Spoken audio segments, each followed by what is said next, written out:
Het is de tweede klap in kwarte tijd voor de katholieke gemeenschap op het eiland. Verlineer de bron in de Clementskerk en nou dit. Een ponghouder moet vertrouwen hebben van de mensen. En als hij dat vertrouwen schijnt, dan doet het zeer. Mensen op het Ameland binnen botskrokken van dit verhaal. De meesten willen likwijls net voor de camera reageren omdat het gevoelig luidt. Het is een Lietse mierskip en in die Lietse mierskip kent iedereen elkaar. Dus ik, de belutsen, vertochten, kent eigenlijk iedereen. Maar dat het een verhaal is dat voor de meesten toch opmerkelijk is, juist omdat het zo'n Lietse mierskip is, dat is wel duidelijk. Ja, echt wel. Dat had ik echt niet verwacht. Nee, want hij is toch een beetje ons hier een beetje. En dan verwacht je niet dat een van je dorpsgenoten zo iets uithaalt. Als het waar is. Hè? Ja, ik schrik er wel van. Had ik niet verwacht.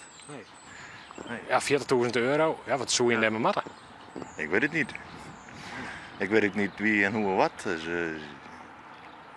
De politie onderzoekt de zaak. Over een paar weken komt er meer duidelijkheid. Maar wat er uitkomt, voor de verdachte ponghouder had het sowieso gevolgen voor zijn positie in de Amelander mierskip. Ja, ik denk dat deze man beter kan vertrekken van het eiland. Ja. Of het nou uiteindelijk waarheid is of niet, dat blijft maar te volgen. Ja, zeker. Ja. Het inzamelen geld voor de veropbouw van het kerken is net vertjusteren.